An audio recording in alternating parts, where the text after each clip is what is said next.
नमस्कार, आपण पाहत आहात रिपब्लिकन वार्ता सुपरफास्ट बातमीपत्र। चला तर जाणून घेऊया दिवसभरातील काही महत्त्वाच्या घडामोडी। मराठा समाजाचा मुंबईकडे निर्धार, जरांगे पाटील यांना भक्कम पाठिंबा। मराठा आरक्षणासाठी मनोज जरांगे पाटील 29 ऑगस्टपासून मुंबईत आमरण उपोषण करणार। या लढ्याला समर्थन देण्यासाठी मंठा तालुक्यातील हजारो बांधव मुंबईकडे जाण्याचा निर्धार। एक मराठा लाख मराठा अशा घोषणांनी वातावरण दणाणलं। पाहुयात पुढील बातमी। धारदार हत्यारासह दुकानदारांना धमकावणारा गुन्हेगार ताब्यात। नाशिक खंडणी पथकाने राहुल खंडारे या सराईताला हत्यारासह पकडलं। दुकानदारांकडून पैशांची मागणी करत असताना सापळा रचून कारवाई, हत्यार जप्त, गुन्हा दाखल। आरोपीवर आधीही गंभीर गुन्ह्यांची नोंद आहे। पाहुयात पुढील बातमी। फुलंब्री शाळेच्या माजी विद्यार्थ्यांचे 26 वर्षांनी स्नेहसंमेलन।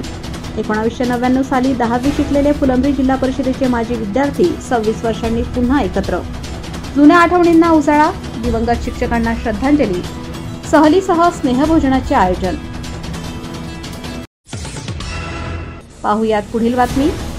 फुलंब्री बाजार बैलपोळा सणासाठी सजला, शेतकऱ्यांच्या खरेदीची लगबग। फुलंब्री आठवडी बाजारात बैल सजावटीचे साज, घुंगरू, बेगड, गोंडे पारंपरिक साहित्याने गजबज। समाधानकारक पावसामुळे शेतकऱ्यांचा उत्साह दुप्पट, बैलपोळ्याच्या तयारीसाठी मोठी गर्दी। पाहुयात पुढील बातमी। इसापूर धरण विसर्गामुळे दलित वस्तीत पाणी, नागरिकांमध्ये संताप। इसापूर धरणाच्या विसर्गामुळे दलित वस्तीत पाणी शिरले, धान्य व घरसामानाचे नुकसान। 4 दिवसांपासून रस्ता संपर्क तुटला, शेतकरी पिके बुडाली। शासनाने तात्काळ मदत व पुनर्वसनाची मागणी। पाहुयात पुढील बातमी। पैनगंगा नदीला पूर, विदर्भ मराठवाडा संपर्क तुटला। पुसद तालुक्यातील केदारलिंग येथे पैनगंगा नदीला महापूर, महादेव मंदिरात पाणी शिरल्याने भाविकांचे दर्शन अपूर्ण। नदीवरचे सर्व मार्ग बंद, वाहतूक ठप्प, शेती पिकांचे मोठे नुकसान। पाहुयात पुढील बातमी।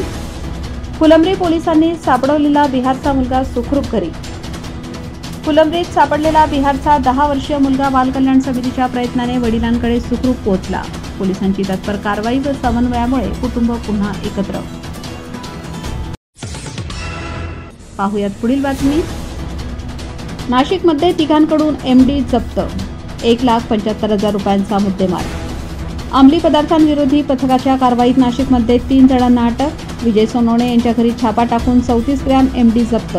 सराईत आरोपी रोहित नेहेसह 3 आरोपी पोलिसांच्या जाळ्यात। पाहुयात पुढील बातमी।